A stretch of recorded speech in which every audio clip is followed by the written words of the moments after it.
আসসালামু আলাইকুম প্রিয় দেশবাসী। আমি আজকে খুবই গুরুত্বপূর্ণ একটা বিষয় নিয়ে কথা বলতে আসছি।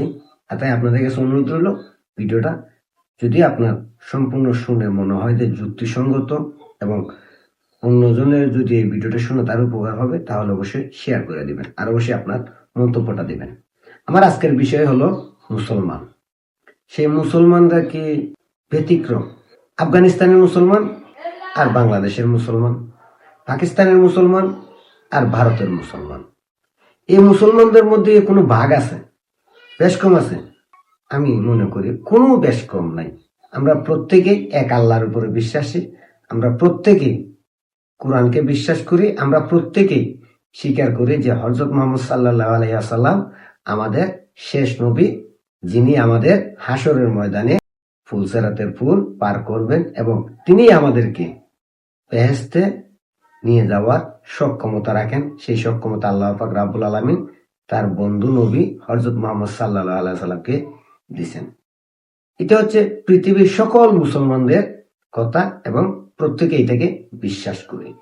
কিন্তু আপনার কাছে কি মনে হয় ভারতের মুসলমান বা পাকিস্তানের মুসলমান, আফগানিস্তানের মুসলমান, বাংলাদেশের মুসলমান, তাদের মধ্যে পার্থক্য আছে? আমার কাছে মনে হয় একটা পার্থক্য আছে। সেই পার্থক্যটা হলো আফগানিস্তানের মুসলমানরা একরকম, পাকিস্তানের মুসলমানরা একরকম, বাংলাদেশের মুসলমানরা একরকম, আবার ভারতের মুসলমানরাও অন্যরকম।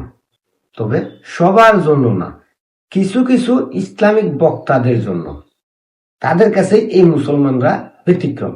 ধরেন ভারতে যদি মুসলমানদের উপর আক্রমণ করে হিন্দুরা, তাহলে আমাদের বাংলাদেশে কিছু আলেম তারা ভারতের বিরুদ্ধে যুদ্ধ করার জন্য প্রস্তুত হয়ে যায়। ভারতকে উড়িয়ে দিবে, মেরে ফেলবে, ছিঁড়ে ফেলবে, কারণ ভারতে মুসলমানদের উপরে অত্যাচার হচ্ছে। আবার একই কাজ পাকিস্তানের কিছু মৌলানা আছে, তারাও এই কাজটা করে।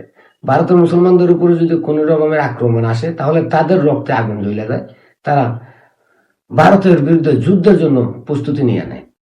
কিন্তু এই মোল্লাদের কাছে আবার আফগানিস্তানের মুসলমানরা আলাদা। কিভাবে আলাদা? ধরেন ভারতে একজন মুসলমানকে যদি মারা হয়, তাহলে আমাদের দেশের এই মোল্লারা, বাংলাদেশের মোল্লারা, পাকিস্তানের মোল্লারা এক হয়ে যায় ভারতের বিরুদ্ধে যুদ্ধ করার জন্য। কিন্তু পাকিস্তান যখন আফগানিস্তানের মুসলমানদের উপর আক্রমণ চালায়, বিমান হামলা চালায়, ড্রোন হামলা চালায়, সরাসরি ফায়ার করে আফগানিস্তানের মুসলমানদের মারে, তখন আবার এই বাংলাদেশের মোল্লাদের, আবার পাকিস্তানের মোল্লাদের মুখে মুসলমান প্রেমটা থাকে না। এরা ভারতের মুসলমানদের উপর আক্রমণ হইলে তাদের রক্ত গরম হয়ে যায়, কিন্তু আফগানিস্তানের মুসলমানদের উপরে যখন পাকিস্তান হামলা চালায়, তখন তাদের মুখ দিয়ে একটু আওয়াজও বের হয় না, প্রতিবাদই করে না। তাহলে কি বাংলাদেশের মুসলমান, ভারতের মুসলমান আর পাকিস্তানের মুসলমান এক, আর আফগানিস্তানের মুসলমানরা আলাদা? তারা কি মুসলমান না? যদি আফগানিস্তানের মুসলমানরা মুসলমানই হয়, তাহলে ভারতের মুসলমানের উপরে আক্রমণ হইলে এরা প্রতিবাদ করে। কিন্তু পাকিস্তান যখন আফগানিস্তানের মুসলমান মারে, তখন আমাদের দেশের মোল্লারা কথা বলে না কেন? তখন কেন তারা বলে না যে পাকিস্তান আফগানিস্তানের মুসলমানদের হত্যা করতেছে? আর একটা আশ্চর্যজনক ঘটনা কি জানেন? পৃথিবীতে সবচাইতে বেশি মুসলিম হত্যাকারী দেশ এই পাকিস্তান, অথচ আমরা বলি পাকিস্তান মুসলিম দেশ। তো পাকিস্তান যদি মুসলিম দেশই হয়ে থাকে, তাহলে আর একটা মুসলিম দেশের উপরে আক্রমণ চালায় কি করে? আরেকজন মুসলিমকে তারা কিভাবে বিমান হামলা করে, ড্রোন হামলা করে, সরাসরি ফায়ার করে হত্যা করে? ইসলাম কি এটা শিখায়? আমাদের ধর্ম কি বলছে মানুষ হত্যা করো? বলে নাই তো। তাহলে ভাই, এই যে একটা মুসলমানদের মধ্যে ডিভাইড তৈরি করছে এই মোল্লারা, তারা কি আসলে ইসলামকে ধারণ করে নাকি ইসলামকে ব্যবহার করে রাজনীতি করে?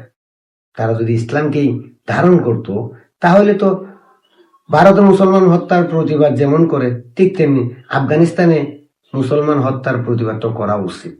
পৃথিবীর যে কোনো দেশে মুসলমানের উপরে আক্রমণ আসুক না কেন, তাদের প্রতিবাদ করা উচিত। কিন্তু তারা শুধু ভারতের বিরুদ্ধে কথা বলে, পাকিস্তানের বিরুদ্ধে কথা বলে না, আমেরিকার বিরুদ্ধে কথা বলে না, ইসরায়েলের বিরুদ্ধে কথা বলে না। নেটো, যার সহযোগিতায় ইসরায়েল ফিলিস্তিন অসহায় মুসলিমদের মারতেছে, সেই নেটোর বিরুদ্ধে তারা কেন কথা বলে না? এবার আপনি বলেন তো, এই ঘটনার মধ্যে আপনি কি দেখতে পান? ইসলাম নাকি রাজনীতি, মুসলিমদের জন্য ভালোবাসা নাকি ধর্মকে নিয়ে ব্যবসা? কি দেখতে পান? একটু মতামত দিয়েন, একটু কমেন্ট করেন। আমি আলেম নয়, তবে আমার কাছে মনে হলো এই জিনিসটা নিয়ে আপনাদের সঙ্গে কথা বলা প্রয়োজন। একজন মুসলিম হিসেবে আমার মধ্যে প্রশ্ন জাগছে যে এই জিনিসটা কেন, আসলে এইসব কেন? ভারতের মুসলিম কি আলাদা? পাকিস্তানের মুসলিম আলাদা? বাংলাদেশের মুসলিম আলাদা? আফগানিস্তানের মুসলমানরা কি আলাদা? তাহলে একজনের জন্য মায়া কান্না আর একজনের জন্য মায়া কান্না হয় না কেন? আপনারাই বলেন।